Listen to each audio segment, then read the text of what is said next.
I am continuing my reading. What I'm doing in this series is to read through the entire standard works of the Church of Jesus Christ of Latter-day Saints. This consists of the Bible, the Book of Mormon, the Doctrine and Covenants, and the Pearl of Great Price. I am reading in a chronological order of events, not according to publication or volume, so I will be skipping around a bit as I move along. So we continue with Zechariah. Remember, these are apocalyptic prophecies of Zechariah. He's talking about the last days primarily. He does get a little bit of earlier times in there, but he's primarily talking about the last days. So we continue with chapter 11. Zechariah speaks messianically. Messiah shall be betrayed for 30 pieces of silver. It shall be cast to the potter in the house of the Lord.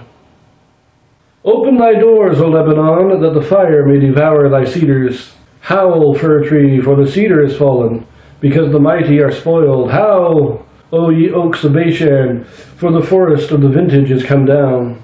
There is a voice of the howling of the shepherds, for their glory is spoiled, a voice of the roaring of young lions, for the pride of Jordan is spoiled.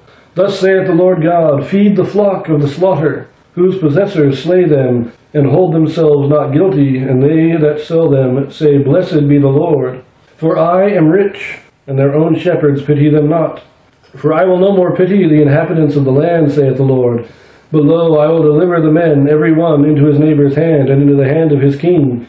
And they shall smite the land, and out of their hand I will not deliver them. And I will feed the flock of slaughter, even you, O poor of the flock. And I took unto me 2 staves, the one I called Beauty, and the other I called Bands, and I fed the flock. 3 shepherds also I cut off in 1 month, and my soul loathed them, and their soul also abhorred me. Then said I will not feed you. That dieth, let it die, and that is to be cut off, let it be cut off, and let the rest eat every one the flesh of another. I'm not quite sure what to say about this opening part.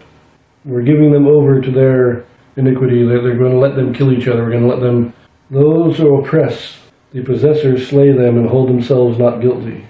And he talks about the shepherds. That usually refers to, like bishops, local ministers. Not the prophets. The prophets are the watchmen. But the shepherds are your priests. And so the shepherds are being cut off. The glory of the shepherds is being spoiled. Let us finish the chapter and we'll see what it might mean. Verse 10, And I took my staff, even Beauty, and cut it asunder, that I might break my covenant which I had made with all the people.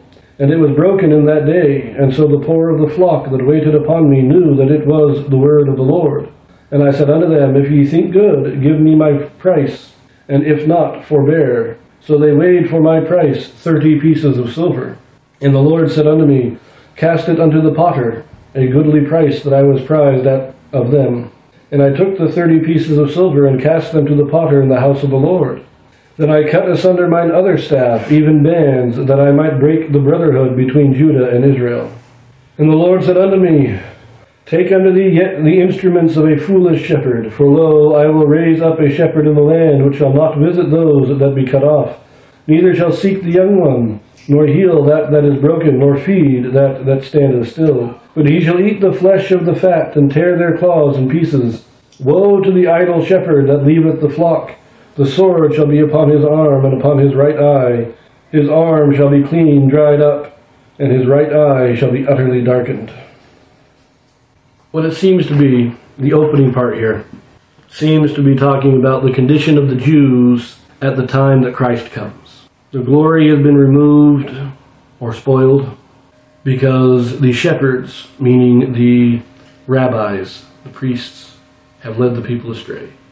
And then we have this prophecy of Christ, the 30 pieces of silver. But it's not just a prophecy of the 30 pieces of silver, because it also says, give it to the potter.